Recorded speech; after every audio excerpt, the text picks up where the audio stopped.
Good evening, everyone. I'd like to call this regular board meeting of the Goose Creek Board of Trustees to order. The time is 6:02 p.m. Mr. Sampson, was our meeting properly posted? Yes. Yes. And do we have a quorum? Yes, we do. All present and accounted for. Thank you. All right. For opening exercises, we will turn it over to Ms. Karen Thomas. All right, good evening, President Clem, school board members, Dr. O'Brien. The opening exercises for the August 7th, 2023 board meeting will be presented by members of the board. We will begin the opening with prayer led by Tiffany Guy and the pledges led by Helen Barat-Timms. Everyone, please rise.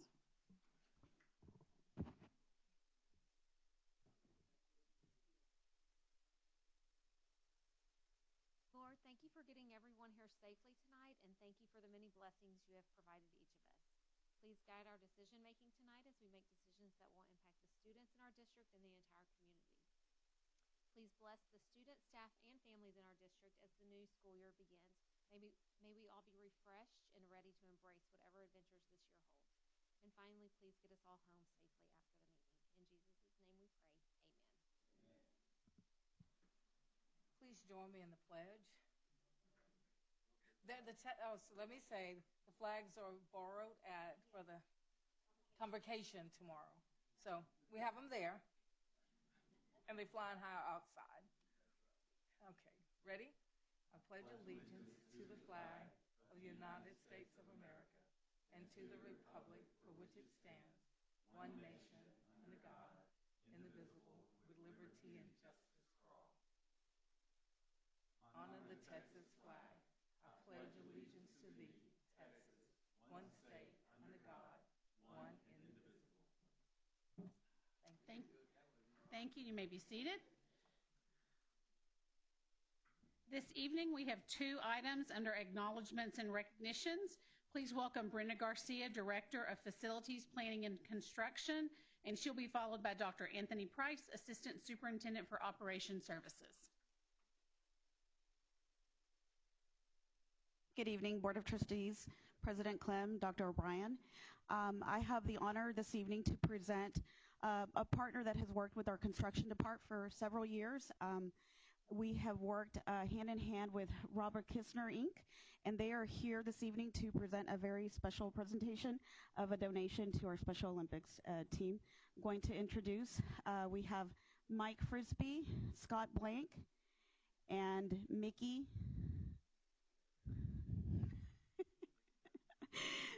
Bear.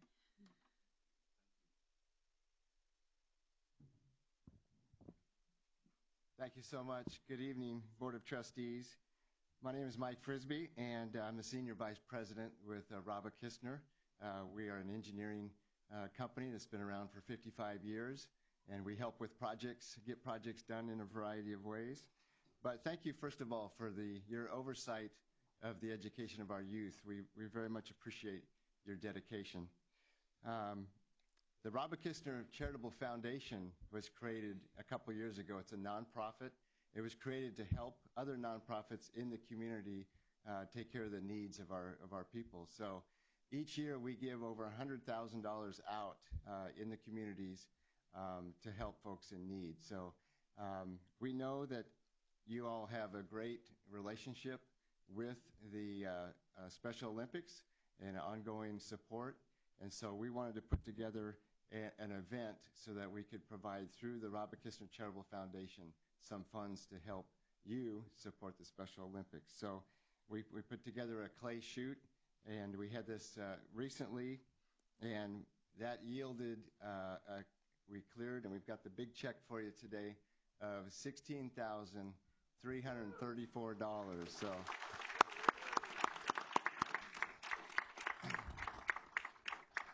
Before I turn it over to Scott to share a little bit, sporting clays, it's a U.S. Olympic Committee sanctioned sport, and the United States has won the gold medals since 2008, so it's a great event.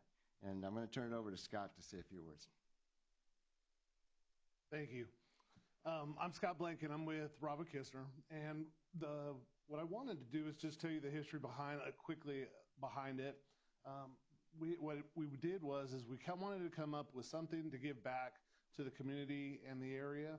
And Brenda and I had been discussing a few things of some ideas. When we really found out that the Special Olympics had lost so much equipment from the hurricane, we really felt like this was just something that fit really well with it. And so with Brenda's efforts, mine, Mickey Barrett's, and Mike Frisbee, we all came together and just decided to come up with this kind of an event. And that way that we knew it was going to give back to the community. So we just wanted to make sure that, it was a joint effort with a lot of collaboration. But what happened was that once we kind of started bringing out the information, there was a whole lot of firms and people that wanted to jump on board to something so special. So we just really appreciate the opportunity, and we look forward to the next one. We can point out we plan on making this an annual event.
All right, thank you all for that. President Clem, school board members, Dr. O'Brien. Tonight we have Harris County Department of Education in conjunction with the Texas School Safety Center to present awards to Goose Creek CISD for our endeavors in our school safety. We have presenting the awards tonight, Janice Wallaby and Gil Gona.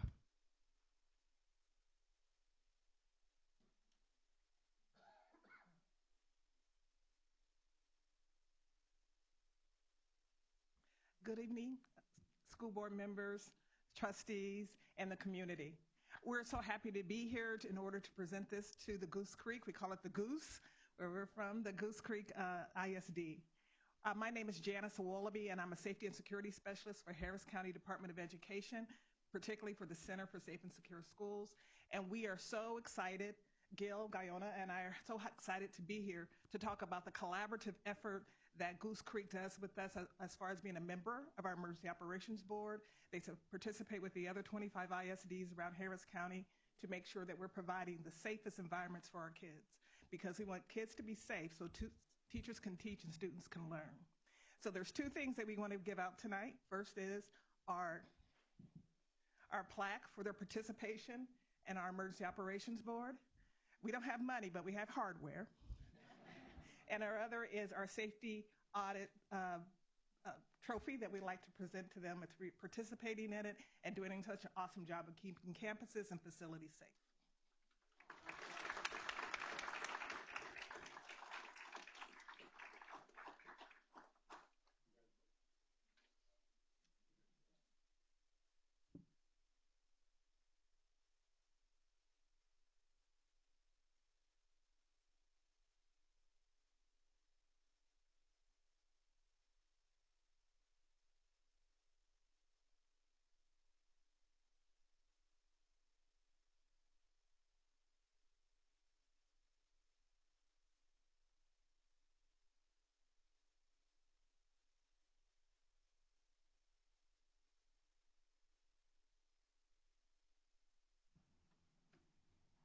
Thank you, and that ends our recognition and acknowledgments portion of our meeting tonight.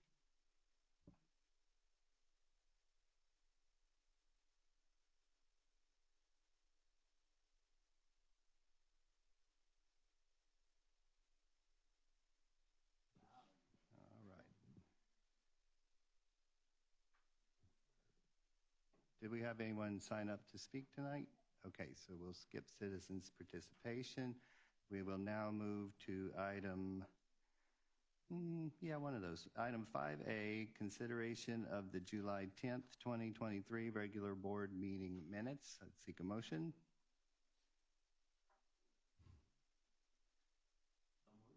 Move to approve. Second. I have a motion from Mr. Renteria and a second from Mr. Sampson to approve the minutes as presented. Any discussion? All in favor, please raise your hand. All opposed? Abstain. I have 6-4, 1 abstention. Motion passes. The board will now, where's my speech? There it is.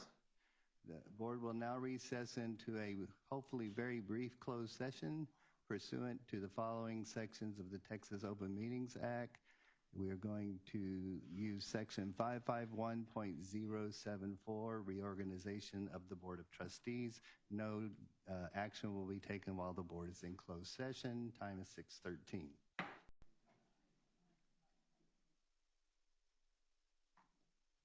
All right, the board will reconvene into open session. No action was taken while we were in closed session, and the time is now 6:22. The board will now, we will reorganize. So I will like to entertain a motion or find my word, nominations for president, please. And I would nominate Tiffany Guy. I second. Are there any other nominations? Hearing none, I make a motion that Tiffany Guy be elected president by acclamation. All in favor, raise your hand. You can vote, yeah. Please vote for yourself. 7-0, Tiffany Guy is elected. And now seek a motion for vice president. I make a motion for Howard Sampson as vice president. Are there other nominations? Then hearing none, I would move that Howard Sampson be elected vice president by acclamation. All in favor, please raise your hand. 7-0, that election passes. Mr. Sampson is vice president. A nomination for secretary. I nominate Helen Barat Timms. Are there other nominations? Hearing none, I would motion that Ms. Barat Timms be elected secretary by acclamation. All in favor? 7-0, Ms. Barat Timms is secretary. And a nomination for assistant secretary. I nominate Jim Campisi. Any other nominations? Hearing none, I would motion that Mr. Campisi be elected by acclamation. All in favor? Mr. Sampson raised something. Thank you. 7-0, motion passes. Excuse us for another brief moment while we play musical chairs.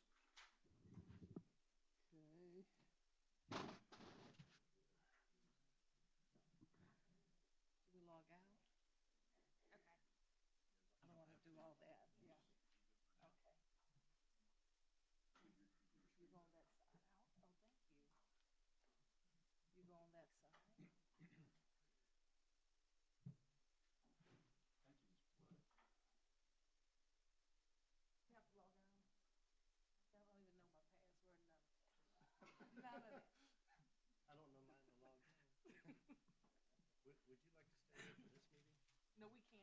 Oh, okay. Okay. Good point. I'll do manual.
so.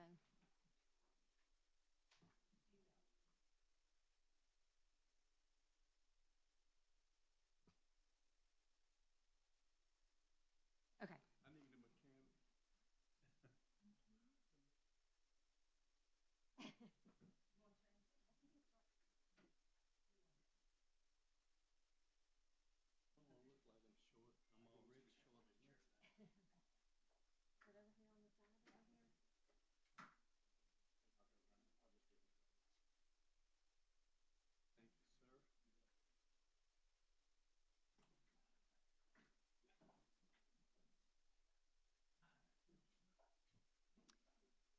Okay. I think we're ready for discussion item 9A, superintendent's reports. Yes, this evening, excuse me, this evening for superintendent's report, we have two. We have the Citizens Bond Advisory Committee, CBAC presentation, who will come up first. We'll let them introduce themselves. And then we have our Safety Security Audit Report. We'll let them do the same. Welcome, CBAC members.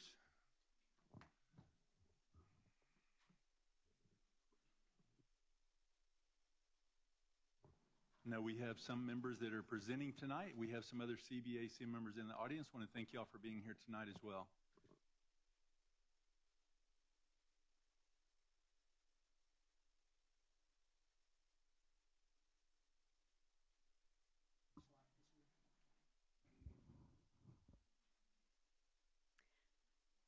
All right, good evening. As we're pulling up our presentation tonight, I just wanted to take a quick moment to introduce ourselves as the CBAC presenters tonight. So we are presenting the long 7 months of hard work of about 40 community members that came together on a monthly basis to provide the recommendation for you tonight. First off, I served as one of the facilitators. My name is Kendall David. I'm the Executive Director of Community Engagement for Goose Creek. My name is Daryl Banks. I am a volunteer on the committee, and this is my second time around on a bond committee. Good evening. My name is Brenda Garcia, and I assisted with the presentations and the coordination for the committee, and I am the Director of Facilities Planning and Construction. Hello, my name is Brian Miller. This is also my second time serving on the bond committee as well.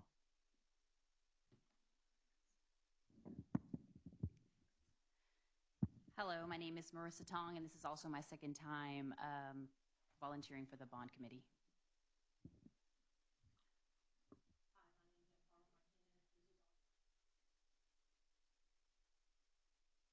All right, thank you. And also, Dr. O'Brien mentioned this, but we do have many of our CBAC members here with us this evening. If you'll just stand up and give a quick wave if you volunteered on your time for CBAC.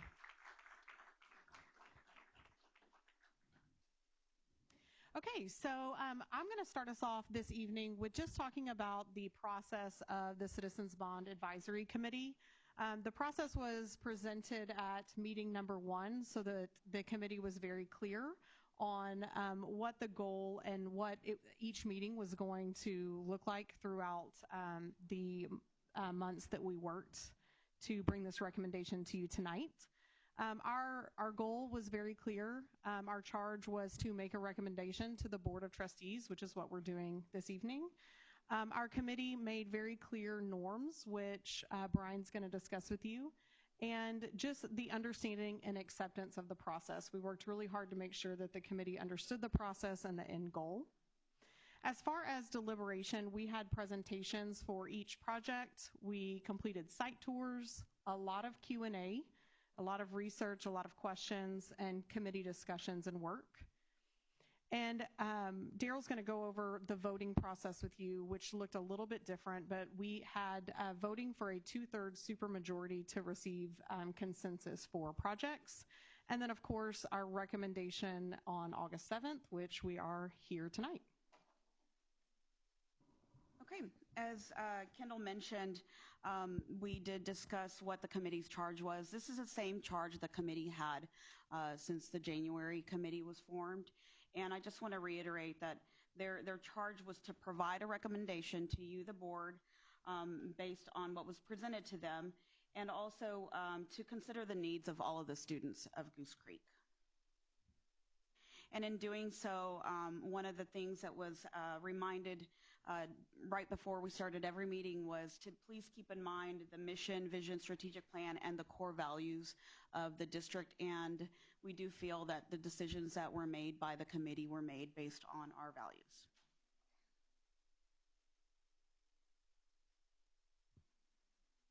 The norms were established for our committee were pretty straightforward. These were all norms that we all decided upon in our first meeting. They were divided into 4 categories: respect, communication, decision-making, and confidentiality. Respect meaning how we treat one another, communication, how we converse with one another, decision-making, how decisions are conceived, and confidentiality, establishing an integrity-driven outcome that is supported by the entire committee. And these are the 6 meetings that we had starting in April, and outline each of what took place at each meeting. On our first meeting, it was to establish how the meetings would be conducted, discuss bond history of the district, and discuss school budget and the current financial position. And the second meeting were basically the tours of the 3 facilities: Sanderson Elementary, Star Stadium, and also Sterling High School. The third meeting, we started talking about the bond project overall and started reviewing project presentations. And our fourth meeting was the next round of the project presentations. The fifth meeting was the final round of project presentations. We also reviewed the bond capacity analysis and the voting process. And the sixth meeting was our final meeting where we voted on the projects and reviewed the results. The committee had time for dialogue in our previous committee, because this was a continuation of the first time that we met starting in January. So this was a continuation of that work that was completed. At that first meeting of the second session of this bond committee, as we talked about the review of the consensus of the committee, the administration team asked us if we had any changes we'd like to make to the process. As a committee, we took the opportunity to revamp that process and how we would bring that recommendation to the board. The committee itself made the decision to require a 2/3 majority or supermajority for a project to be added to the recommendation. We also made the change that each project would stand on its own, that we would vote on each project individually, and each individual project would require that 2/3 majority to make it to the overall recommendation to the Board of Trustees.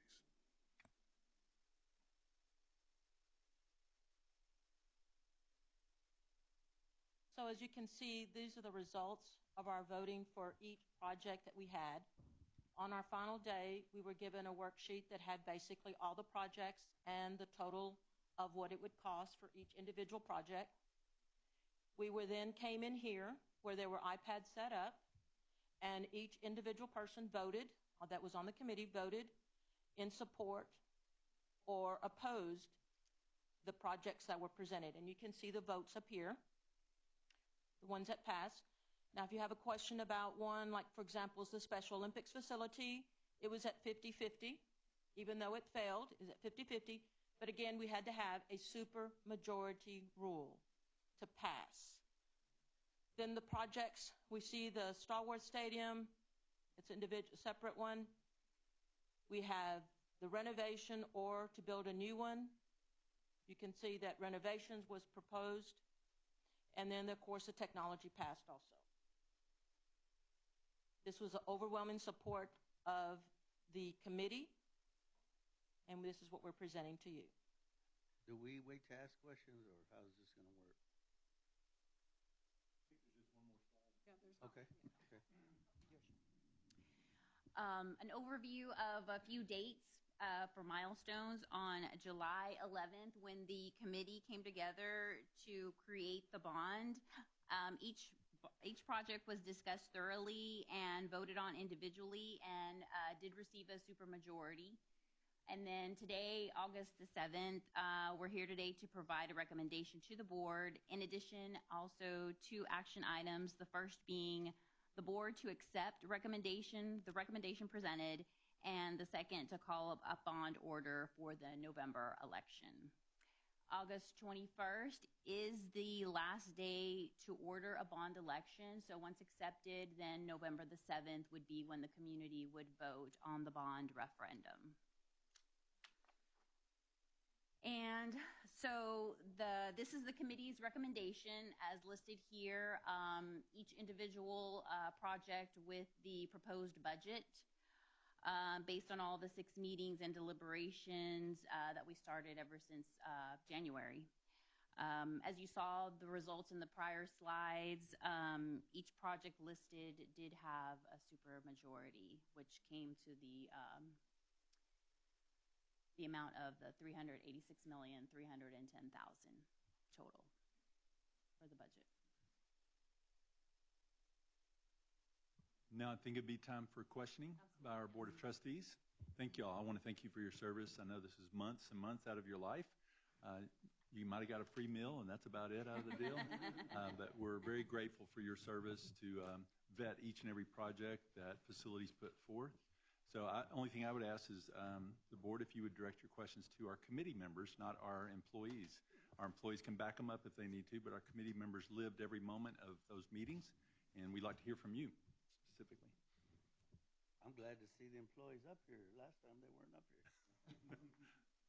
But I got a question. I asked for this earlier in this process. How many, you said, Kendall, you said there was 40 members. Right. How many of these 40 members attended these meetings? And how many actually voted? Because I saw the percentages of the voting. You said it was 2/3 majority. Was it 2/3 of 40 people, or was it? Sure. I would say, and I'll answer that committee if, okay. I would say that of the 40, from the first committee and the second committee, we did have some transition. We added some members. We did have members who, for various reasons, had to miss different meetings. We tried very hard to make sure that they were caught up with the presentations and communicated, any questions or answers that they needed in order to make an informed decision. I will say we did not have anyone vote on projects that was, if they were absent. Everyone who showed up to vote were at the majority of the meetings for the second round of CBAC. I can't tell you the exact number. I can get that information for you, but I believe it was around 27. Brenda, do you have the attendance? I can pull it up. 27 who voted. And I would say that was about average for the number of individuals who attended each meeting. So was there a criteria? I don't want to take up all that questions. Y'all can ask. I mean, was there a criteria for a number of meetings they attended before they were allowed to vote? Or they could miss all the meetings and then just come vote? There was not a criteria that we set at the beginning of CBAC, but I will reiterate, we did not have anyone who voted who missed the majority of meetings. We did have some miss for vacations during the summer, illness, emergencies, but we didn't have anyone vote who missed the majority of the meetings. And I will also say that if an individual did miss, we worked hard to make sure that they were informed. In addition to that, all of the project presentations that were presented to the second committee were presented to the first committee, which the majority of the members were the same. And I can vouch for the fact that they did a job, that they did their job to try to make sure we had the information. We rescheduled one meeting for a storm that I wasn't able to attend the rescheduled meeting for. And I had the notes, the presentations, and the synopsis in my inbox the next day to review, to prepare, and the opportunity to ask questions about that information, which then they provided answers to at the next meeting. Along the same lines of who voted and how many, were there abstentions as far as individual projects and votes, or did every member cast votes for or against in this process? Every member was required to support or oppose every project on the voting selection. Okay. Anybody else? I got another question. First of all, I want to say, hey, I love y'all. Appreciate all the work y'all did. I know last time when the Citizens Advisory Committee came up, Randy told me you were a little hard on them. And I said, I'm not trying to be hard, and I want y'all to know that I appreciate all the work, but we're going to ask the tough questions. So, that's why I make the comments I do and ask the questions I do. Now, back to the voting thing. Now, directly talking about Sterling, okay? Now, y'all said y'all voted on these. Did y'all? You said this. Y'all voted on each project individually, repair and to repair or replace Sterling, right? Y'all voted on that because you said y'all voted on individual, and she backed you up, echoing the same thing you said. That is correct. And if you're asking about repair versus replacement, yes. Did y'all vote on that? As a whole, the decision was made the first go around on the first group of the committee when we went through the first section that when we looked at the information based upon repair versus replacement, the stress and the strain that it would put on the education process of the students, the displacement, the additional cost for the displacement, and the fear and potential moving forward for the phases of rebuilding, that it was not in the best interest of the students or the district to identify repair, because the cost versus the benefit and the life that it would prolong the campus was not a good move.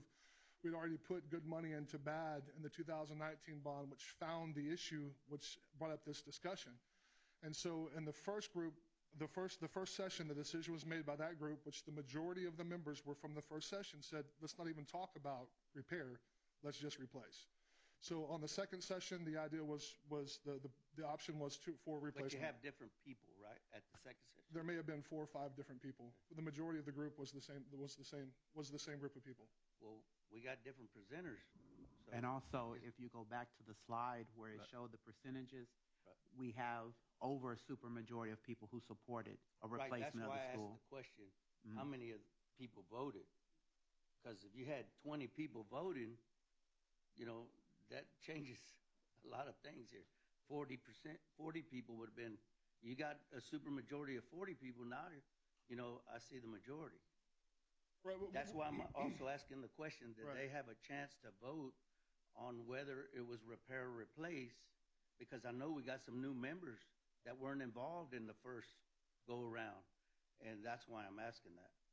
So, because they made the statement initially that they were allowed to vote individually on every item, and both of y'all said that. So on every project, that's correct. Yeah.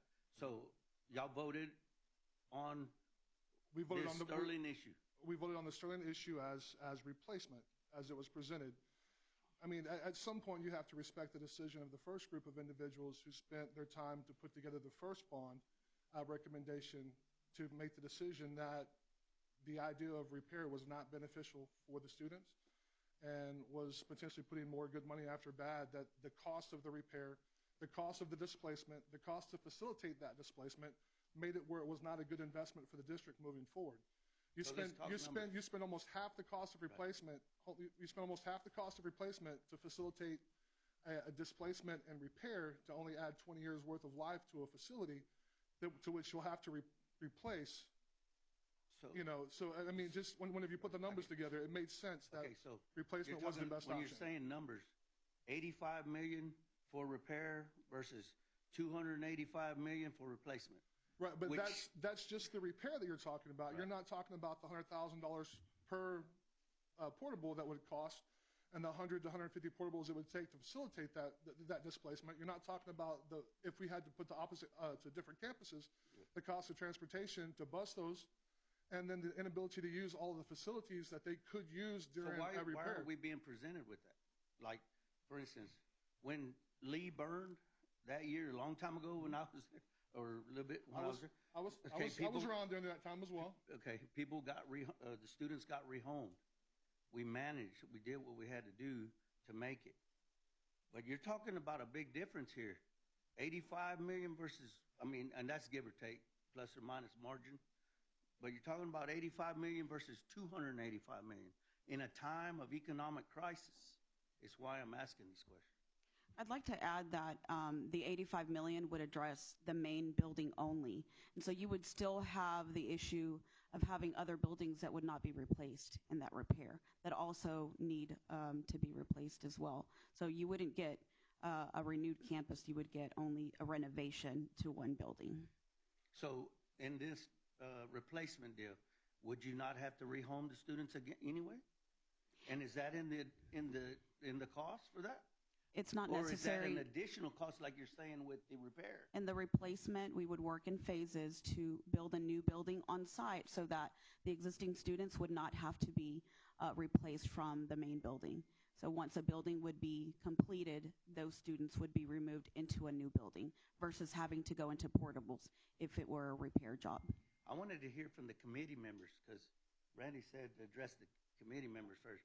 Because I've done heard enough from the school district.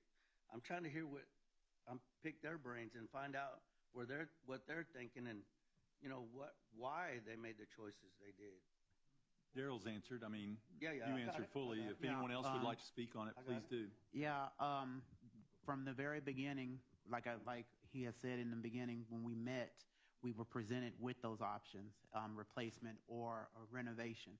As far as renovation, it would displace all of the students, faculty, and staff of the campus, and also it would just be fixing the problem. It wouldn't be addressing all of the other issues with all the auxiliary buildings that are on the campus as well. So we had already decided from the very beginning that a replacement was going to be the option to go, and everyone had the option to vote for the replacement or to vote against it. And again, I reiterate again, it was a supermajority of the people who participated in the vote. I got that, but okay. We're still not clear on the numbers of people, because I've heard different stories of people not showing up, people not being involved. And again, I asked for these numbers of who hadn't shown up during the meetings and who did show up and never got them. But if I could, can I ask Jess? She was a former presenter. Can she come up and ask or explain her version or any comments she has about that? Yes, Ms. Harden, come on up. Yeah. About that specific question? Any ideas you got, Jess? You were in the first round with. I appreciate you bringing me up here. Okay. Daryl said it correctly. I agree with his statement. We had settled this renovation versus replacement in the first round. I know that there was only 6 added members to the second round. Some may be very vocal about wanting different options, but that was already put to bed, and we had already settled as a committee to the replacement. And in one phase was one bond phase was the way to go. Yeah, we still have to do the buildings in phases to keep the staff and students on the campus. But we didn't want to have several bonds for this. We didn't want it dragging out 8 to 12 years. Right. We wanted it in one bond. We made that decision. We all voted on that, and we carried that over to the second half. We asked for more time. We didn't ask to rehash everything that we'd already come to agreements on. We asked for more time to get more details.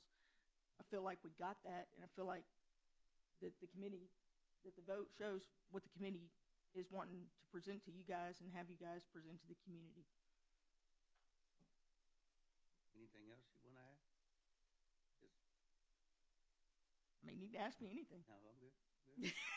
I mean, I'm not. Everybody's here. They can ask. Helen?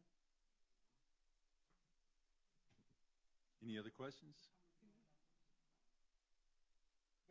even at 20 people voting, at an 87.5% majority vote, if it's only 20 people vote, you're only looking at 3 people voting no. Right. The night of the vote, we didn't have 40 people, but clearly. 27. Were y'all not taking the minutes at these meetings? Well, I don't have all my notes here with me. I didn't bring the whole. So you were taking. I've got a 3 and. What do you want to know? I probably have it memorized. I'm just curious, were minutes being taken on this advisory? Well, I took notes. I don't know. I didn't submit them for official minutes. Well, it was more of an agenda on the front end is what our employees presented an agenda with PowerPoints each meeting. So it was agenda driven through the PowerPoints.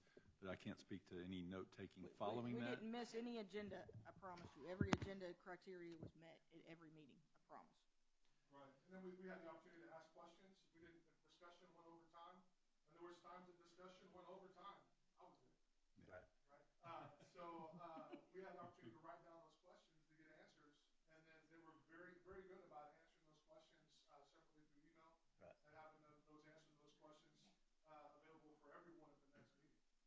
So, I mean, it truly was, and once again, I want to commend the administration because they let it be a committee ran a function. They facilitated. There was times they had to push us in a direction because we get stuck on a subject, and the conversation would get into more of a debate than productive. And when you say push in direction, he's meaning push for time, not like push for a particular agenda. Like move us It's along the process. Push the process along, not steer us to a certain decision or outcome. Right. Like move us along because we're arguing too much.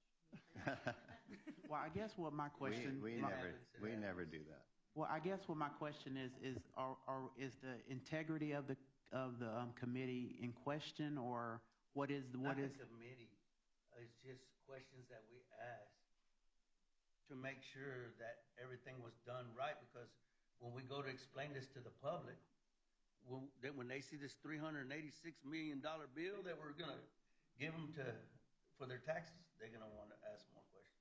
Oh, yeah, absolutely. Yeah, I get that. See, this is the biggest bond we've ever passed in Goose Creek, if it passes. Construction has gone up tremendously. Exactly. I've served on the 2019 bond. We all did. Yeah. And I mean, just the cost. And as I go to the committee meetings that we have, everything we're having to cut down on stuff because prices keep going up and up and up, and we're having to, like the field house. What we had planned is not going to work because of the cost. So we have to downsize. So when we started with this, we had a certain amount of budget that we looked at, and then the cost jumped. And it jumps, and it jumps. And who knows what it'll be like 5 years from now. Right. And honestly, right now, the timing's good. If you look at the market, you do have where the prices are going down. And you've seen a decrease in the cost of some of those raw materials. The cost of lumber is significantly down. So you're seeing some of those things come together, and as we move forward, it's now is a good time to make that move based upon the way that the market is shifting. And as we know, we don't know how that's going to change as we come up on another election year. Who knows what's going to happen with the market as we move forward? And all those things play a part in the decisions that we make. As we move forward, making the decisions based upon the money we spend, and how we spend that money.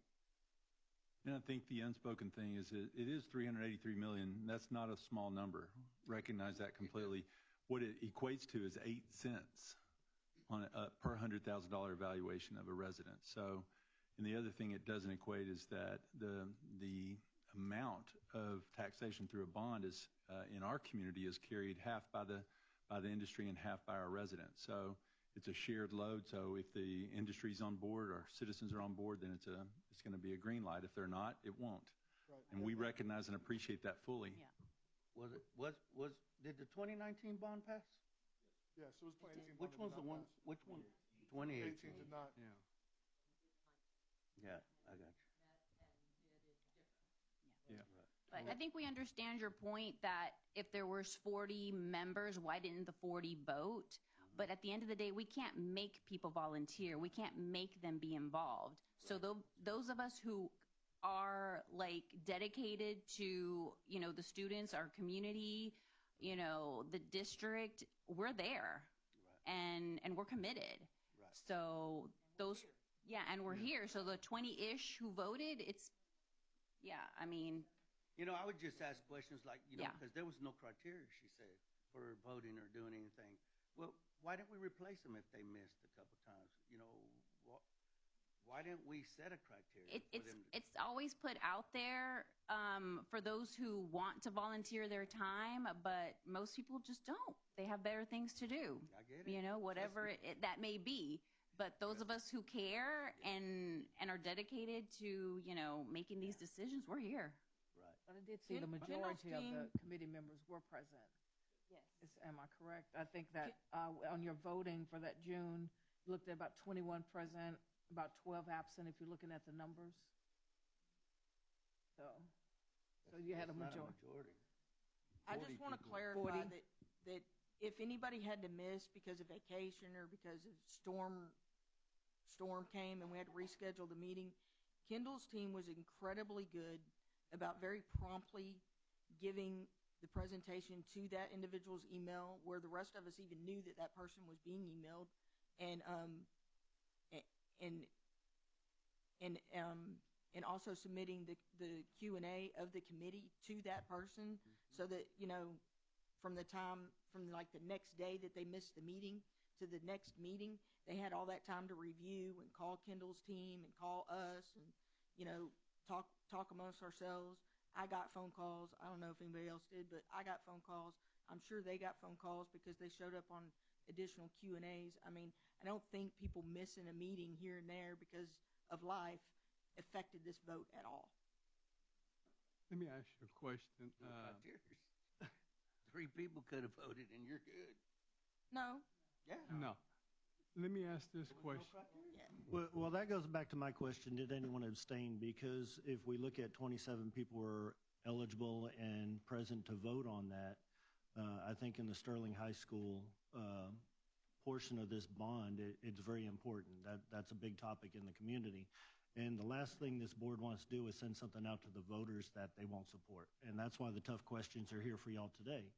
I believe everyone that sits up here at the table believes there are needs that this district is calling upon the voters for.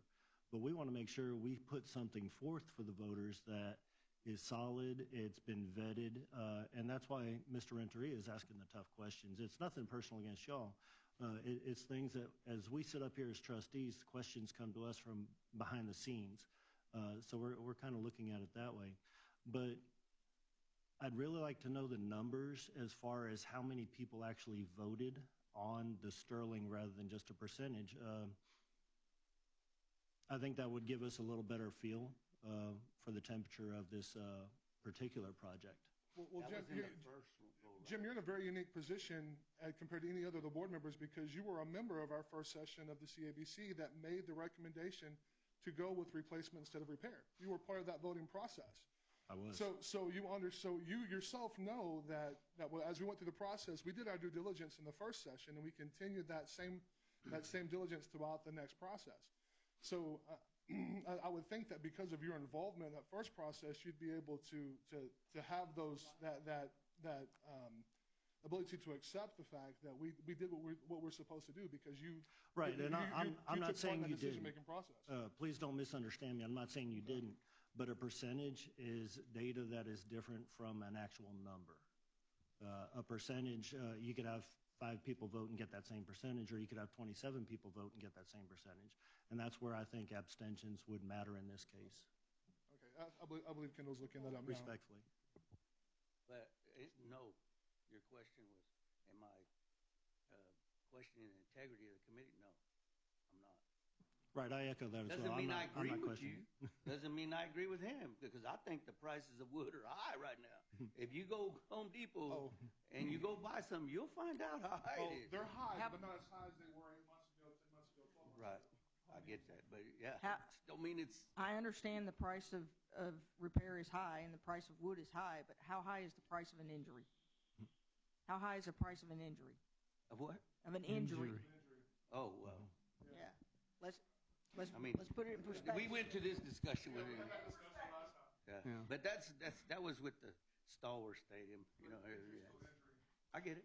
Mr. Campisi, we had 24 individuals attend our last meeting, and all 24 voted on all projects. Thank you very much. That's important. You're welcome. Thank you. That's about half of the members. Right. I'd like to change the direction just a little bit if we could. There are several different projects listed, but there's really no detail. And I did serve on that committee, so I know a little bit, but I know it's changed considerably. But can the bond members kind of touch on what some of these projects actually consist of? The description is very vague, such as athletics or transportation. Obviously, demolition of the old Sanderson Elementary is self-explanatory, but can y'all touch kind of on what these individual projects, the scope of is? And it doesn't have to be detailed, but give us a direction, please. I think they have detail, right?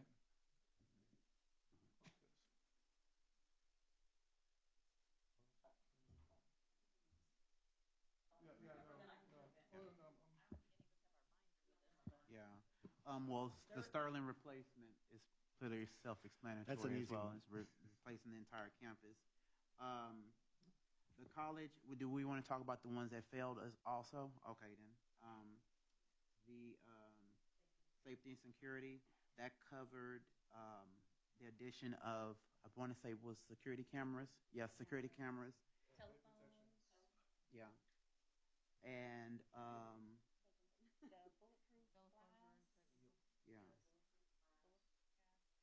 bulletproof glass. yeah. The vape sensors. Yeah. And for transportation, it was mostly like the buses and the system, to scan, so that way parents know when their children board the bus and how long it takes them on their route in case there's a delay, when they get off the bus. And for the Lee High School site renovation, for the soccer field that they're going to add, and also the replacement of the Lee High School tennis courts. Athletics was a lot of the weight equipment that needed to be replaced, the resurfacing of a lot of the tennis courts. Let's see what else. And also the facility condition assessment was to assess all of the facilities, and the ones that didn't get assessed the last time, to assess all the facilities and to see what their status are. And Safety and security also included 28 new police vehicles. Safety and security also included 28 new police vehicles, SUVs. I can scroll through the projects here. We have the presentation. This is the overview. This is the last presentation that the committee saw prior to voting. And so this lists all of the, and this is on our website as well, but just to make it available to you here. College and Career Center. Okay, we have Sterling High School replacement, and it gives you an overview there regarding the different buildings that will be replaced, including Winnie Brown Gym, the natatorium, vocational building, and the main building. Safety and security, here's a summary here. Entry, access, door hardware, intercom, gun and vape detection, bullet-resistant film, and vehicles. Technology is for mobile devices, network hardware as well. Transportation is buses and also software equipment. Cameras, student tracking hardware, I think Ms. Tong was referring to. Athletics is for equipment, batting cages, resurfacing, so the high school running tracks, tennis court resurfacing, weight room equipment, bleacher and scoreboard repairs. That one is self-explanatory. Facilities condition assessment. This one has a variety of things across the district. Mechanical, electrical, plumbing, building systems, upgrades, roofing, building envelopes, foundations, site improvements, painting. So just a variety of deficiencies that are going to be corrected. Lee High School site renovation. This is to provide designated drives between for designated areas for pedestrians, and also to separate the family vehicles from the buses as well, and also will include relocating some of the athletic areas, the exterior fields, the tennis courts. Stalwart Stadium renovation, again, a variety of upgrades to the stadium there. And that is an overview of all of the projects that passed. Thank you. How do we divide this into propositions? It was done based on the legal requirements, if I'm not correct.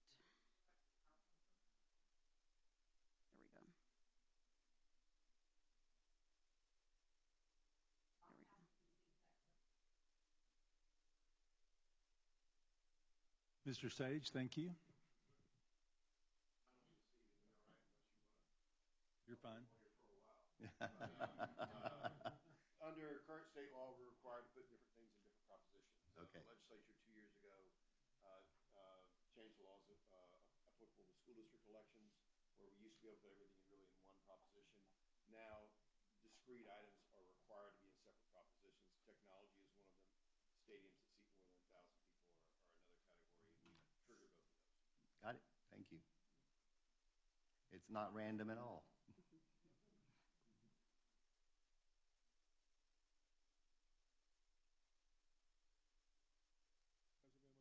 Any other questions? Anybody?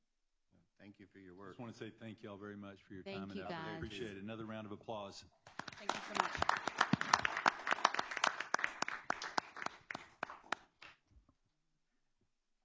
All of our members are famous in one form or fashion or another, but I see one of our CBAC members is the new athletic director at BCA. A shout out to Mr. Jamari Gilbert. Thank you for being here tonight, sir. Hey.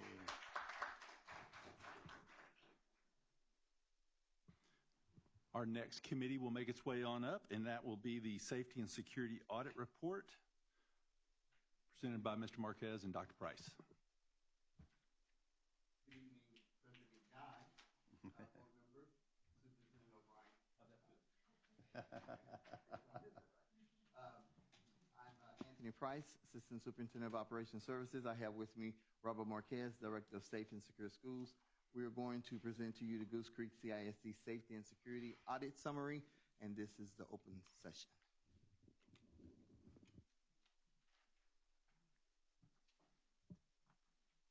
Good afternoon, ladies and gentlemen, Madam President and the board. We're going to go over the safety and security audit like Dr. Price commented. So the board summary audits is required by Chapter 37, TAC 108. Audits, be known that are always ongoing. We in the district have a specific time once every 3 years. So this is going to be from 2020 to 2023. As of June 1st, 2023, all instructional facilities and non-instructional facilities have completed a safety and security audit. This audit was created and produced by Harris County Department of Education Center for Safe and Secure Schools. We do a third party. These are the accommodations that the auditors presented to us in their audit findings. One of it was significant investments in physical security, including campus-based officers, security, gates, lockdown buttons. They also talked about communities in schools, restorative justice support, emotional security, and additionally, the standard response protocol and EOP training, including the smallest things like SRP cards and district helps to enhance preparedness. Campus administrators showed an embrace in training in the tools for campus safety. Some of those accommodations include front office staff and their policies and procedures, especially from going from the last year. Campus staff also received emergency management safety training on staff identification. Drills were at an all-time high with district expectations and documented within our Raptor system. Secondary campuses, police officer security, and elementaries seem to have a increased interest in safety and security. Campuses are well maintained through operational services, including the fencing and gates. During this time, also an example is when a fence was identified. During that audit process, it was going into the work order system, and at times, an auditor would actually see the maintenance personnel there. The district provides an excess services for students and families. That is including part of the audit, which included community youth services and the food bank. Surveillance systems in the safety and security audit provide coverage for interior and exterior, and it's increasing every day.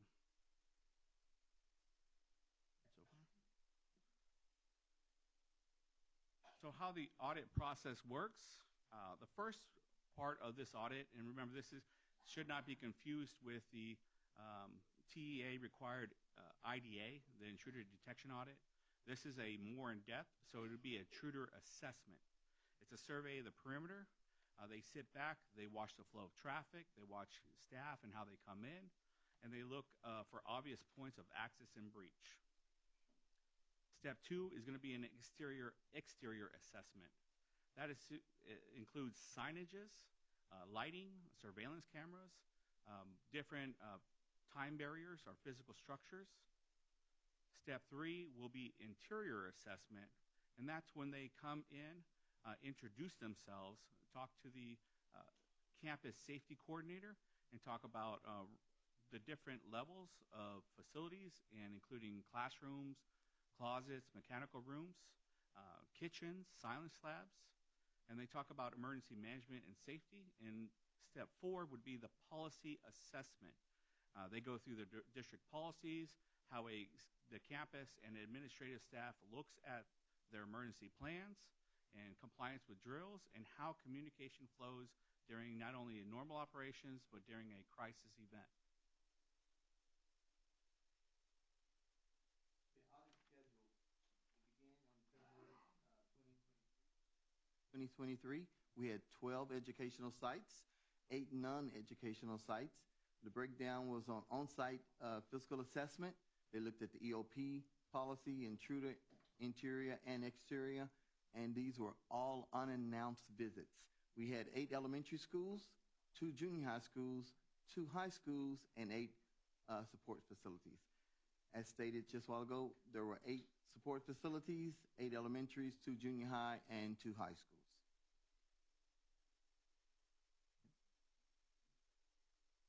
So during the intruder assessment, we had a 45% of the audits were breached. That is, again, it's not like the IDA from this past year, but more of a methodical approach. They sit back, they watch the process. Out of those 9 that were breached, 56 of them were challenged immediately by staff or administration. And again, whenever we see these intruder assessments, we take that and we incorporate it into training after an effective after-action review. Out of those, 67% of those 9 that were challenged were escorted to the front office. And that means as soon as they're assessed, they don't say, go to the front office, they take them to the front office. Some of the considerations that we are talking about when we talk also intruder audit is more of a development to include cybersecurity. While they understand our access control policies and procedures that are included in this, they were asking to include maybe an infrastructure security, cybersecurity, and also to include more of primary entrances and exits.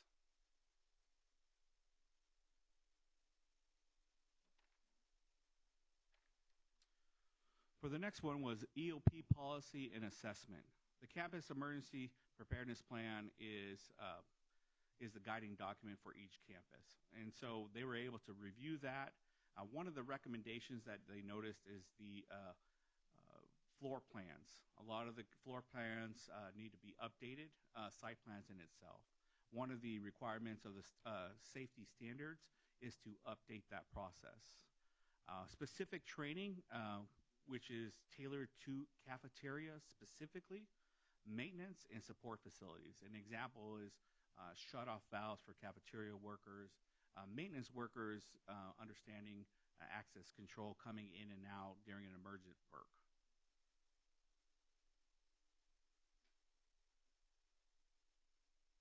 Again, one of the corrective actions, like I said before, was the emergency response floor plans, train cafeteria staff on shutoffs. We just recently did access control in the back of identifying, having them call to the front and making sure that they're inputted into the visitor management. And we've also increased signage there too. So train and support staff on door security, meaning one of the audit findings drove that. And of course, that's why it's on here. And then develop support facility EOP and train on drill management procedures, meaning a more enhanced bringing multiple drills together, which are the SRPs, so that it shows an evolution instead of just one SRP, standard response protocol.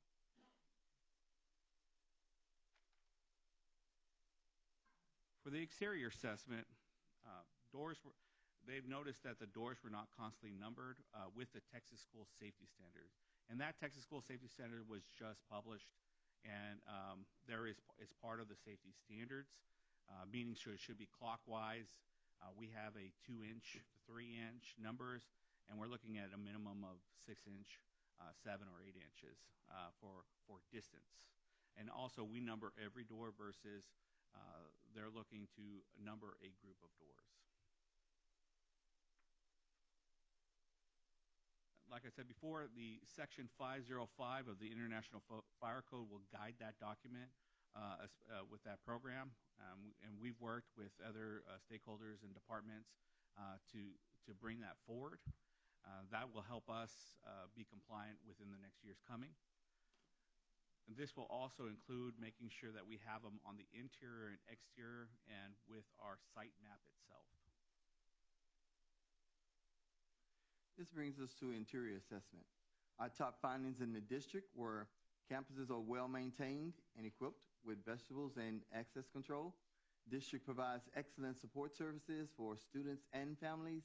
Surveillance equipment coverage for the interior of the campuses and facilities, all were top rated. Interior considerations, no corrective actions were needed. So we got a big A+ on that one.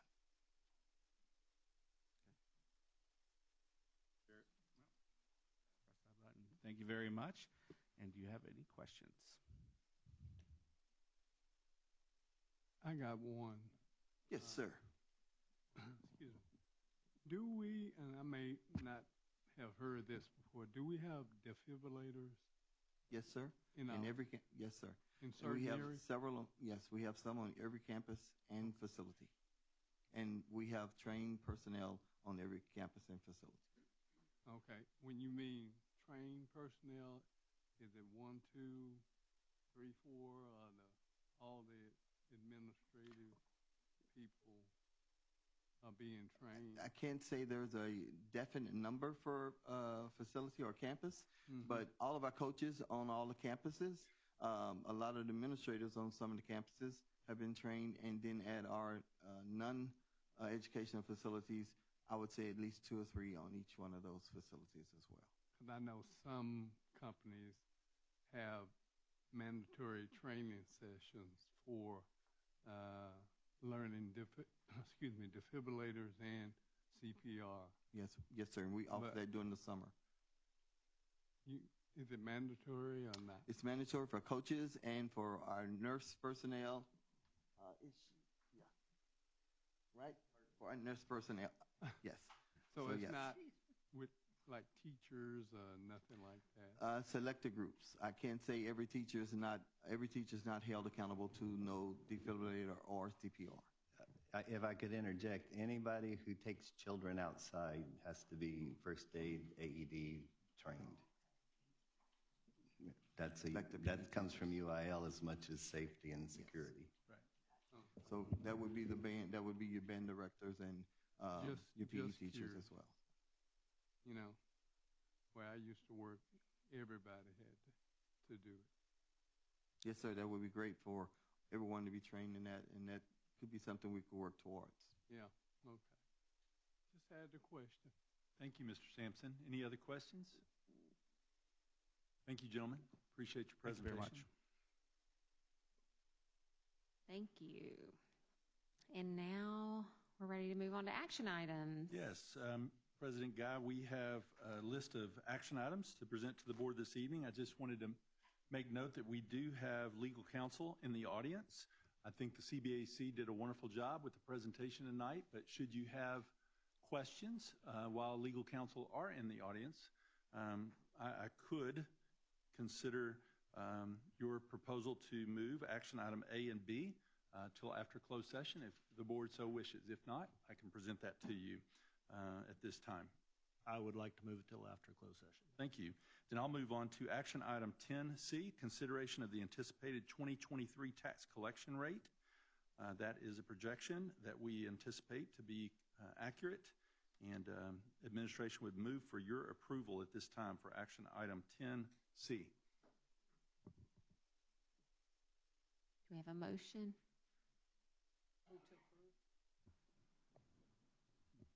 I second. I have a motion by Ms. Sprott-Timms, a second by Mr. Martinez. Any discussion? Any discussion? Sorry. Discussion? Okay. Raise your hand if you approve.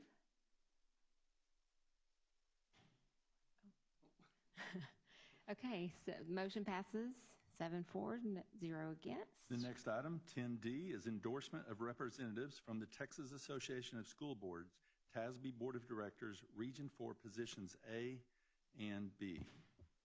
I'd like to make a motion that we endorse Mr. Doug James for position 4A and Ms. Darlene Bro for position 4B.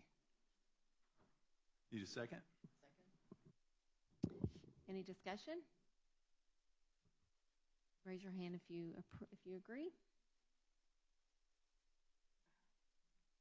Okay, motion passes 7-0. Item 10E, TASB Delegate Assembly Official Delegate Designation.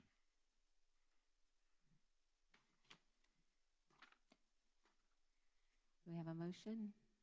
Well, we normally send our president as delegate and make the vice president the alternate, but we have the ability to do anything else, but that's our starting place. Right. In the past, we've sent the president and the immediate past president, or the president and the vice president, and or any other officer. The immediate past president has been to plenty of them.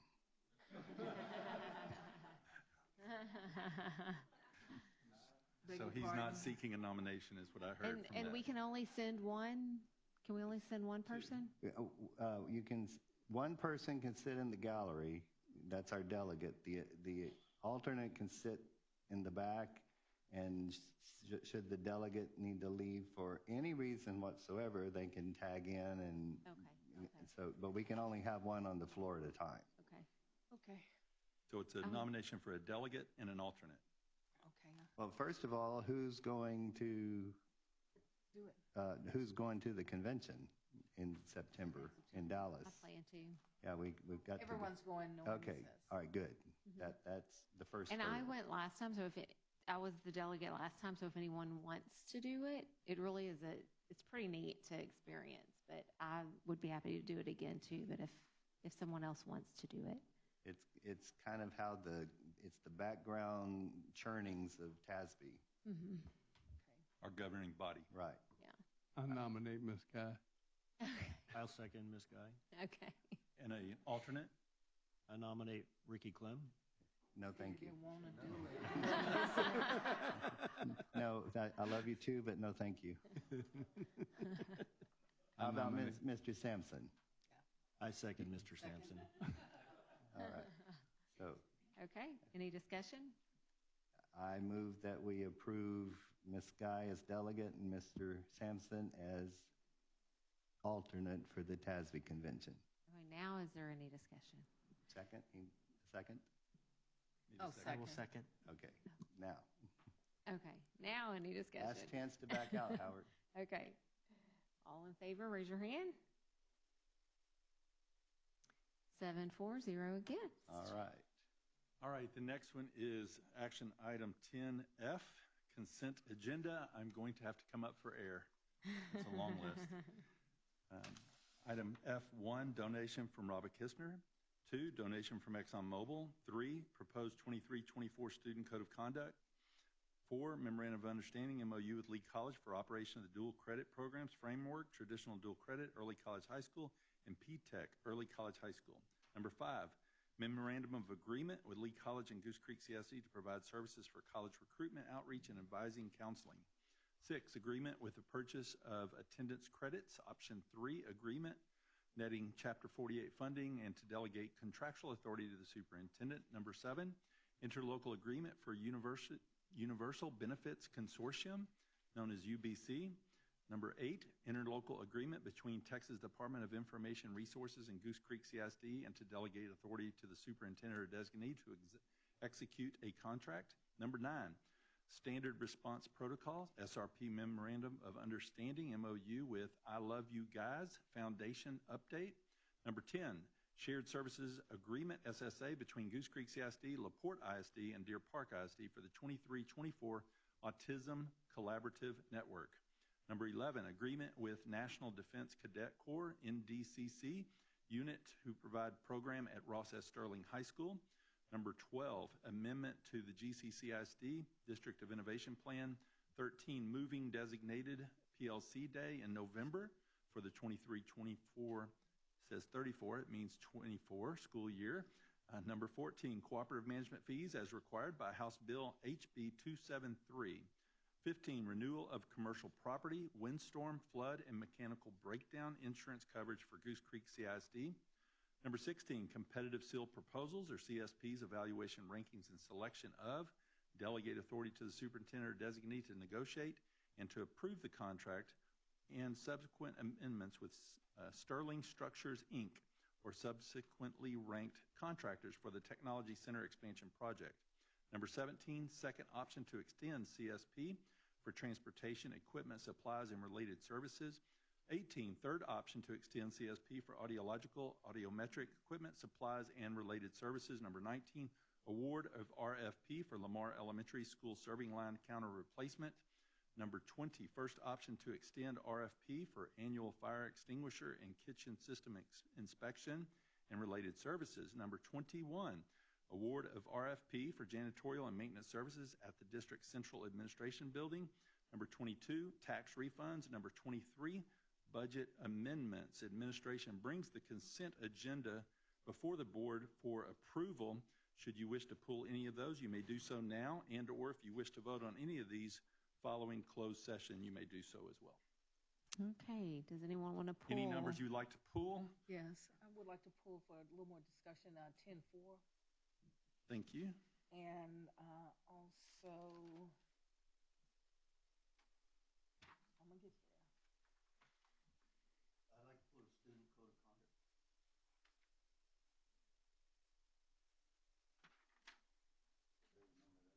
Number 3.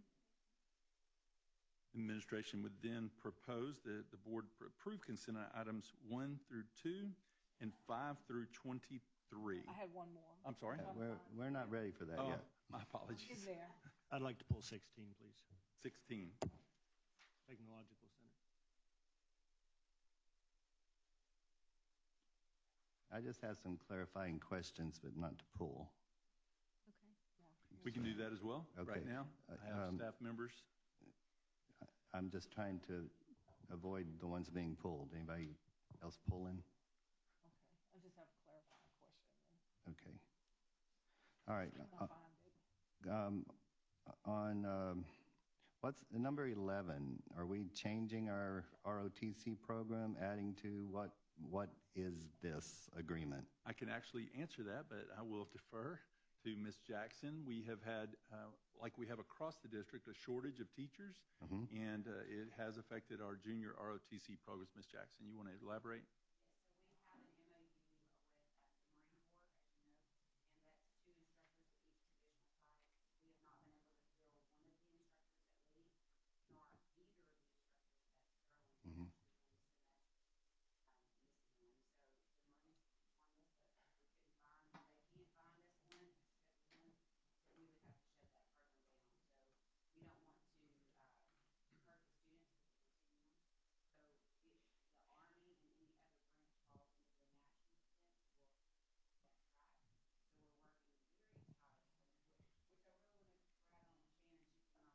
Good.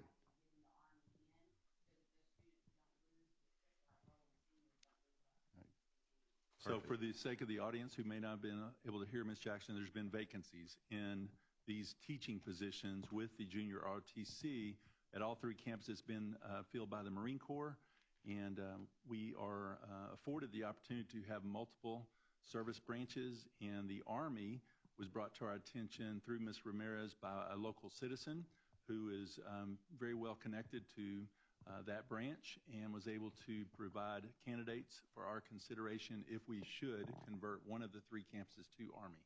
Does that summarize it pretty much?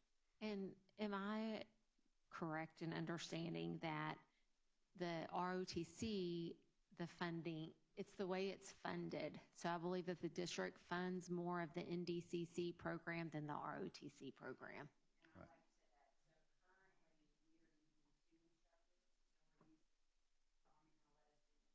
Mm-hmm.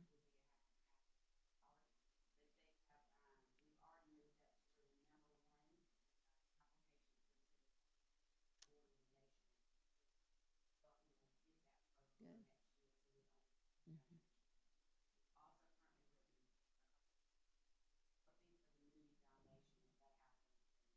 Mm-hmm. Good. But if there is one inhibiting factor, is that one military branch, although they're friendly, takes all of their gear. Yeah. And so we're required to reboot with an empty room, with the new gear, with a new branch. Yep. All right. Number 8, the interlocal agreement for information resources. Is that a pay-as-you-go contract, or is there a dollar amount on that? Mr. Flood has that.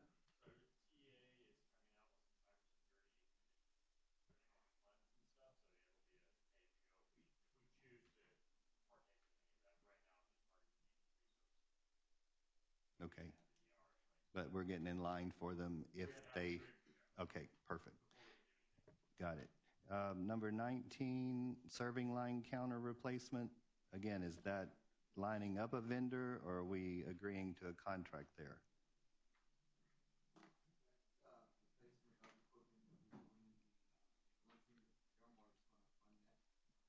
Okay. I'm loving the answers to these questions.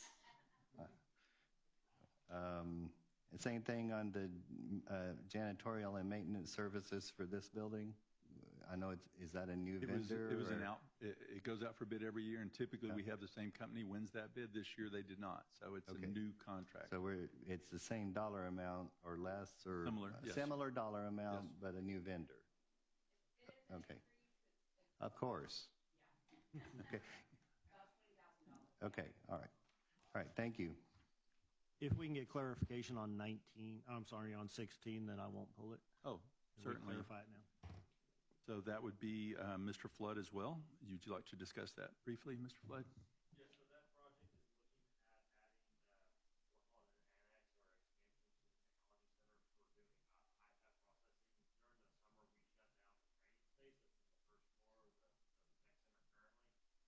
an annex or expansion to the technology center for doing iPad processing. During the summer, we shut down the training space that's in the first floor of the tech center currently.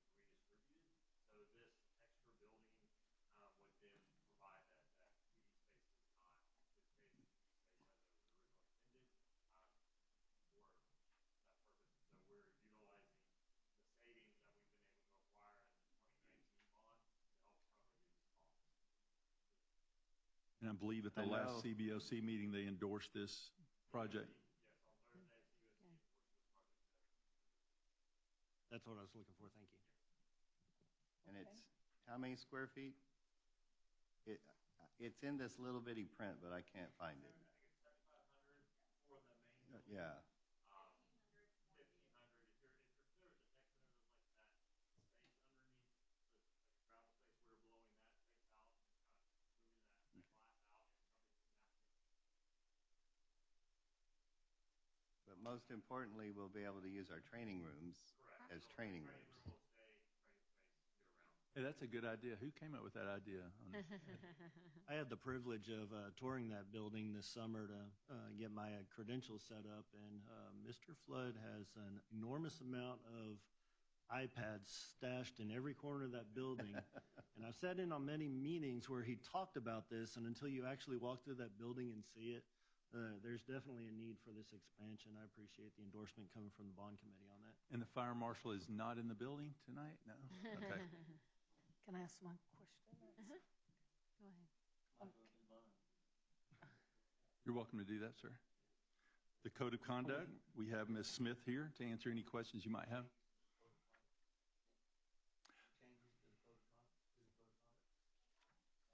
Well, I know that they're based upon law, the law that have changed. Have there been any other local changes to the student code of conduct outside of the driven by law?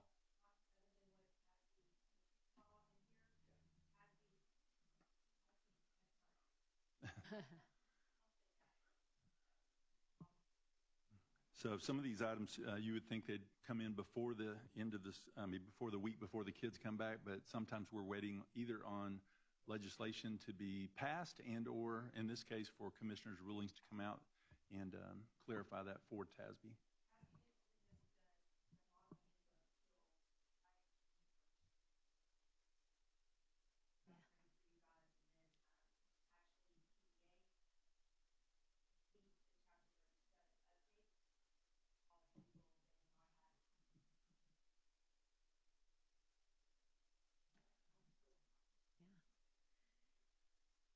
And budget amendment.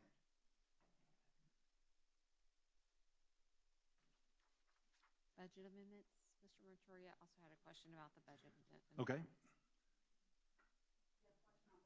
Yes, ma'am. Come on up, Ms. Clark. Come up to a microphone so the audience can hear your answer as well. Thank you.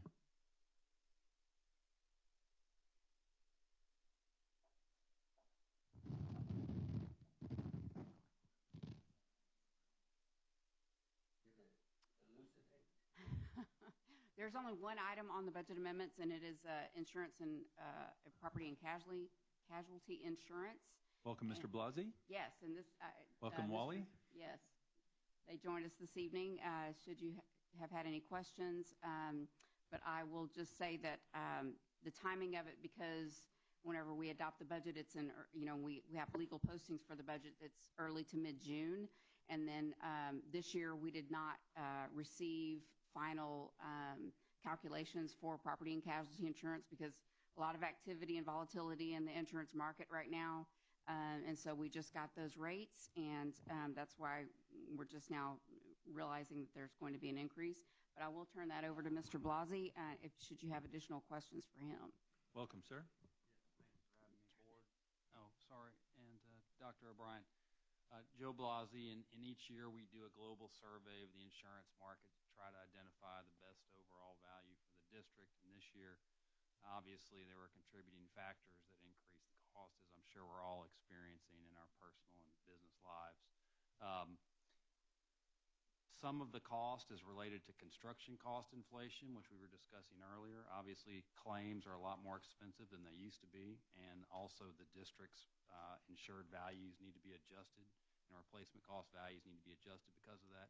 But the majority of the increase is just basically due to the factors impacting what's going on in the global insurance market right now, which is very restricted capital behind those catastrophe insurers. So with that, if you have any questions, I'm happy to answer.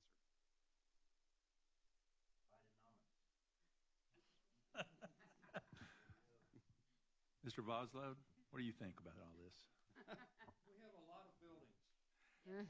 We have a lot of new buildings in the district. Someone did bring that to my attention. I think we've added 1 million square feet over the last 5 years. I think in the last 10 years we've added about 2 million square foot. The total insured value is now $890 million.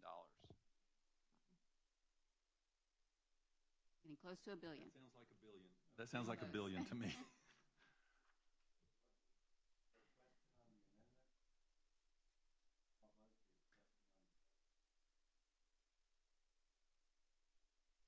I think that was the one that was most significant, I think, probably you were asking about. All right, any other questions from any board members? I think Helen had one. I don't know if it was for the same. Was it for? No. Okay. Okay. Thank y'all very much. Appreciate you.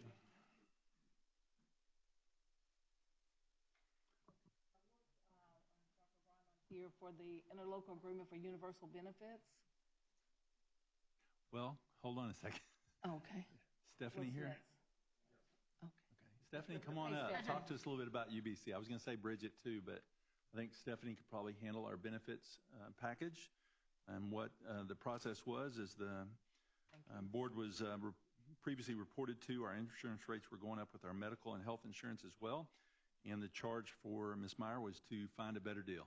So with that, would you mind giving us a little bit about that process, what you went through, the committee you formed, and that sort of thing? Yes. Okay. Go ahead. You can go there, and you may answer my question in your discussion. Okay. So go ahead. Well, we have a short presentation. Do you want Stephanie to answer the question, or would you like to hear the short presentation piece? I was saying it may be in your presentation. If not, I could ask the question. So however you want to do it. It's up to you. Okay.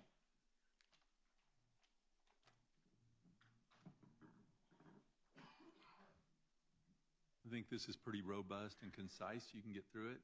Okay. Just answer a whole lot of questions all at once.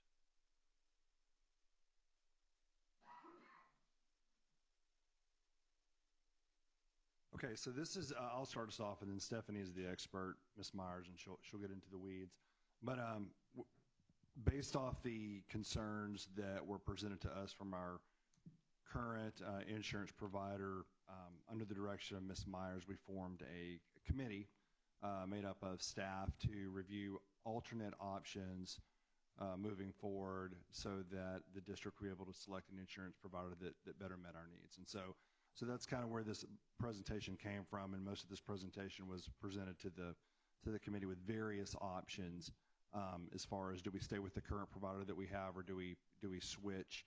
We knew there were some concerns with switching just due to timing.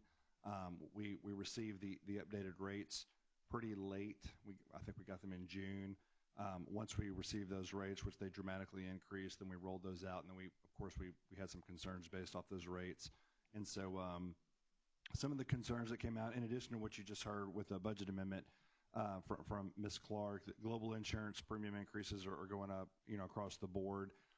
We knew that our plan, definitely the premiums were increasing quite dramatically depending on which plan you were on. But in addition to that, there were concerns about access to local medical providers, specifically Houston Methodist, Baytown, and MD Anderson. And so that concern was expressed to the benefits department and to myself. Also, there were concerns with other physicians bailing ship, jumping ship, and not being on board with the insurance that we had, as well as pharmacy coverage and getting the right medication. And we didn't want our staff going outside of our community for services. So with those concerns, of course, the committee was formed, and Stephanie Myers did an outstanding job reviewing, talking to different consultants, different providers, different options to see what was out there. And then based off of those conversations, she gathered the data and presented to the committee, what direction, what options we had at that point. Okay, I'll turn it over to Ms. Myers. Okay, so for the next school year, for the 23-24 school year, we have identified 3 plans that are actually through Cigna, through the UBC consortium group, which is a Region 12 consortium.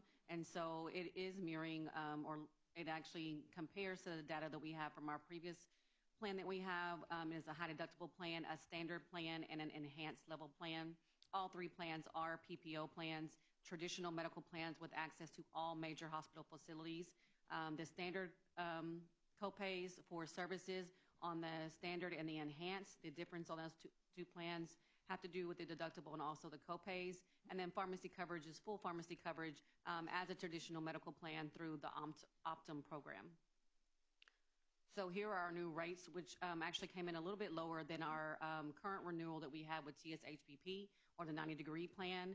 And so along with the lower rates and the access availability to all of our major hospitals and facilities, we decided to go with this plan for the 23-24 year. Our committee actually reviewed about 4 different plans, 3 different vendors.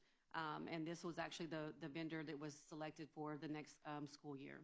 And so as you will see, you see the prices for the high deductible plan, the standard PPO plan, and also the enhanced level plan. We've already completed enrollment, and we've moved employees over to the new plan. So we actually just did a map according to the plan that they were already enrolled in for annual enrollment.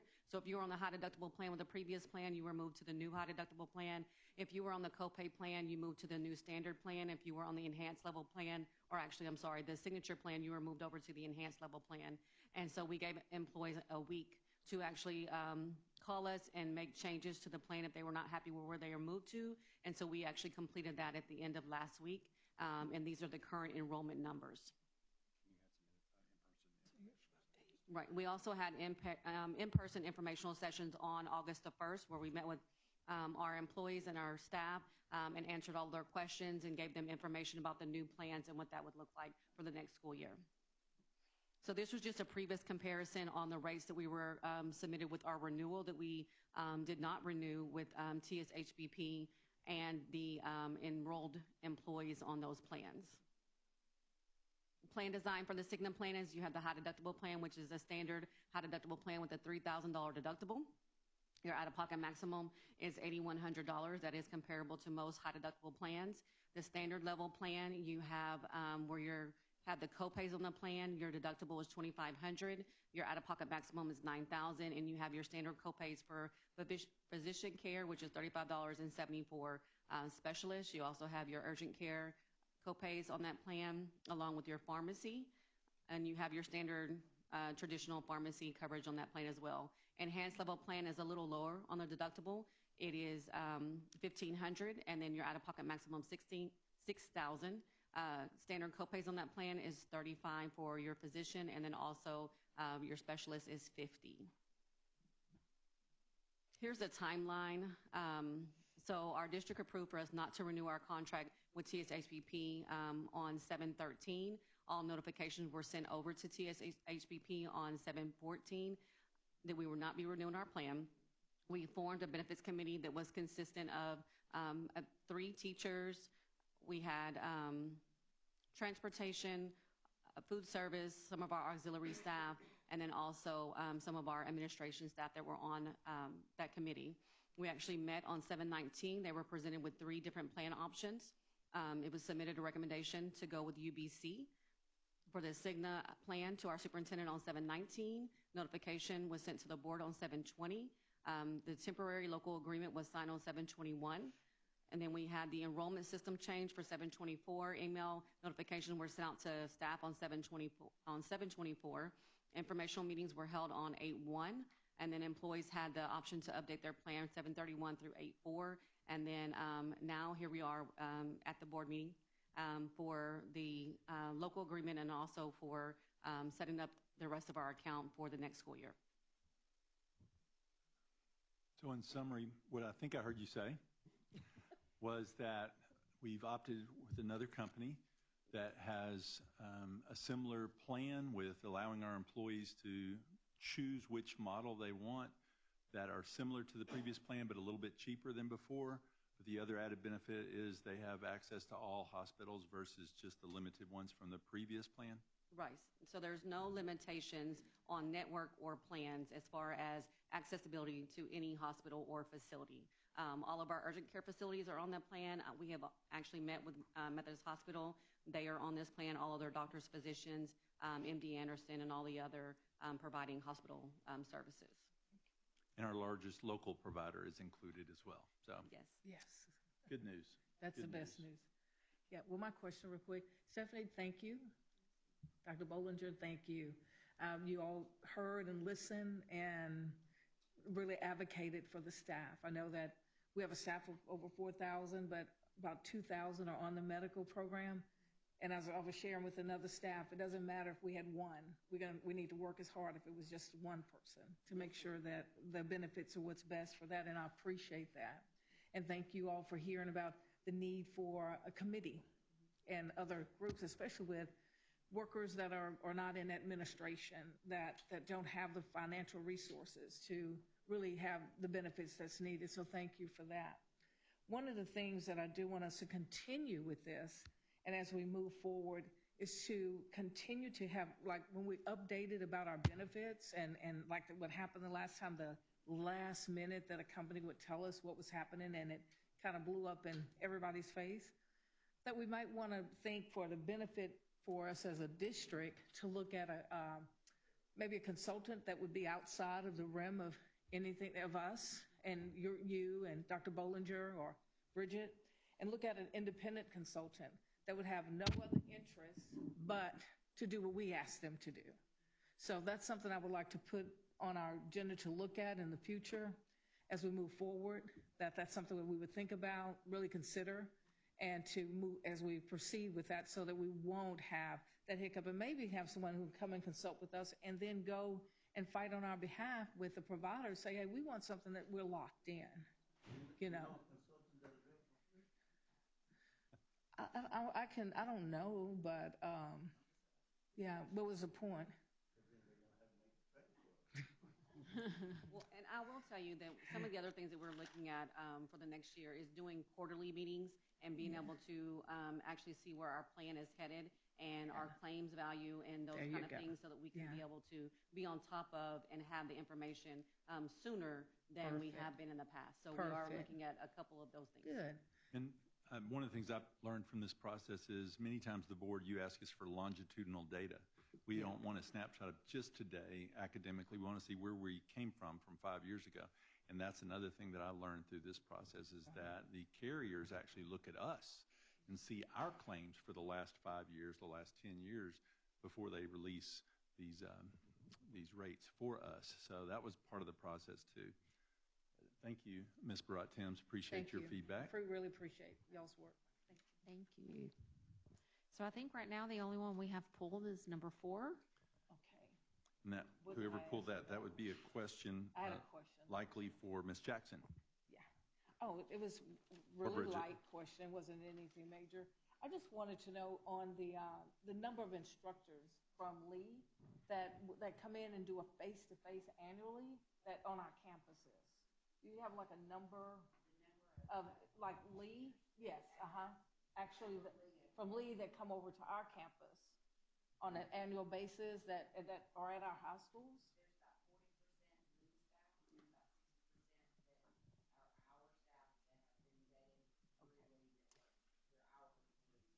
But that 40% of Lee staff are some of those virtual courses, so they're not actually stepping onto the campus. Okay, they're not stepping on the campus.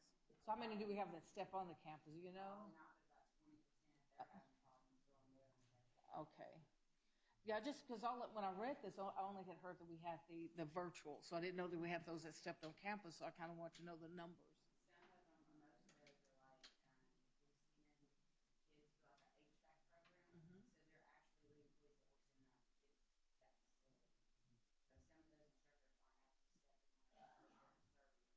I got you. Okay. Got you. Thanks. That was easy. Okay.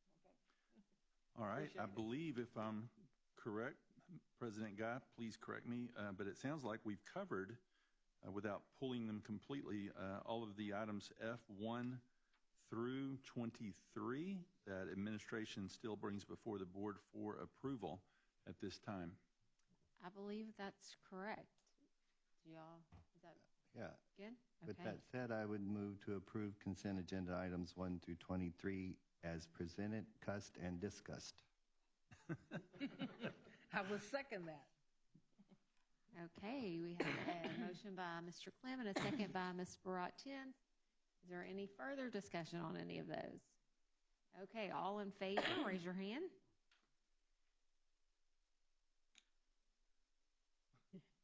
Okay, motion passes 7-0.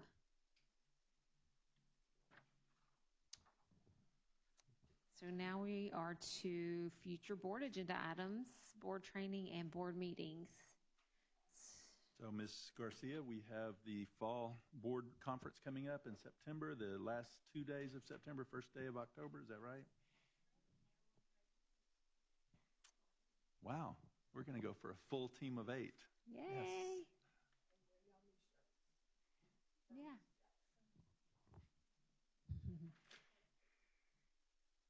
Any other board? What are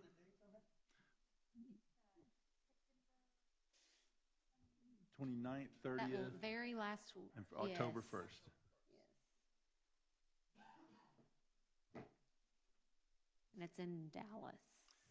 And the other note that I would have on future board agenda items is we do have our new board members that will be receiving their GCCISD orientation the next 2 Fridays.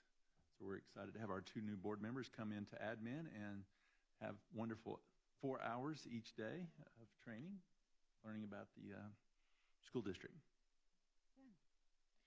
I do have one thing for a future agenda item, maybe. I know that AP scores are in, so can we get an update on AP scores for this summer? Maybe. We TEA released our cut scores, and then they called them back and changed them, and so they're restructuring A through F accountability, and we're actually seeing it live by them sending us data and then saying, wait a second, we weren't quite through with that, and sending it back. So we may have scores in the near future, but AP scores, AP. Okay. Yeah. Oh. Okay. So maybe the next, okay. Maybe not the next meeting, but the next one.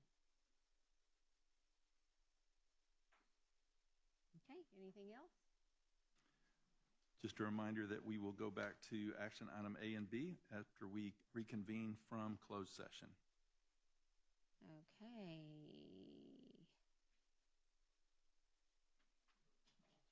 And the board will now recess into closed session pursuant to the following sections of the Texas Open Meetings Act, Texas Government Code Section 071, 072, 073, 074, 075, 076, 082, 083, 084, 087. No action will be taken while the board is in closed section. Do I need to? Do I have to say what time?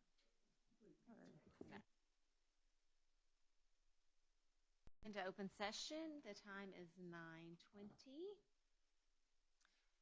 I think we're going to revisit agenda item 10, or items 10A and B. Administration would bring before the board for consideration action item 10A, consideration of and possible action to accept the recommendation provided by the Citizens Bond Advisory Committee and to call for a bond referendum election prior to August 21st, 2023, primarily tonight. I make a motion to accept the recommendation provided by the CBAC and call for a bond referendum election prior to August 21st. Second.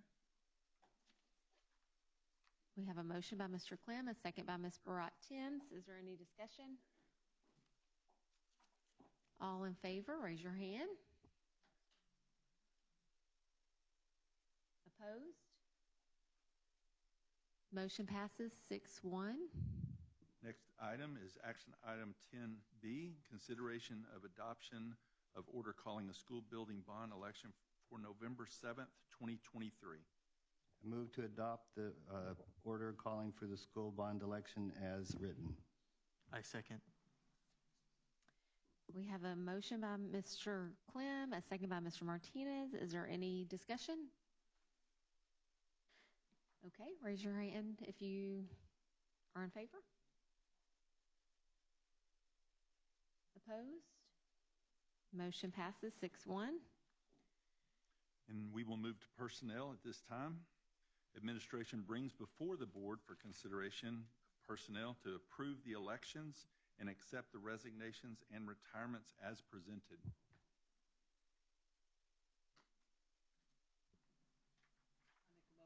To approve. Second. I have a motion by Ms. Barat-Timms, a second by Mr. Campisi. Is there any discussion? If you're in favor, raise your hand. Motion passes 7-0. The following administrative vacancies are recommended by administration at this time. High school counselor, Robert E. Lee, Lori Cervantes. Move to approve. Second. There's a motion by Mr. Clem, a second by Mr. Campisi. Any discussion? All in favor, raise your hand. Motion passes 7-0. Junior school counselor at Horace Mann Junior School, Mary McNeil. I move to approve Mary McNeil. I second. We have a motion by Mr. Campisi, second by Mr. Martinez. Any discussion? All in favor, raise your hand. Motion passes 7-0. Administration brings before the board elementary counselor nominee, Stephanie Camarillo, San Jacinto Elementary School. I move to approve. Second. We have a motion by Mr. Martinez, a second by Ms. Barat-Timms. Any discussion? All in favor, raise your hand. Motion passes 7-0. And finally, administration brings before the board this evening for your consideration junior school assistant principal, Damon McLemore, as assistant principal at E.F. Green Junior School. I move to approve. Second. I have a motion by Mr. Campese, a second by Mrs. Barat-Timms. Any discussion? Raise your hand if you are in favor. Motion passes 7-0. I have one more. Approve the selection of a student wellness interventionist at Sterling and Lee. That'd be Lakeisha Miller. Move to approve. Second. Go ahead. I have a motion by Mr. Clem, a second by Mr. Sampson. Any discussion? All in favor, raise your hand. Motion passes 7-0. That concludes administration's recommendation for personnel. Okay, and then will we move to adjournment? What about this Sorry. one? What did I Oh, it's skip? not on here. Never mind. Okay, meeting adjourned at, what time is it? I don't know what time it is. 9:25.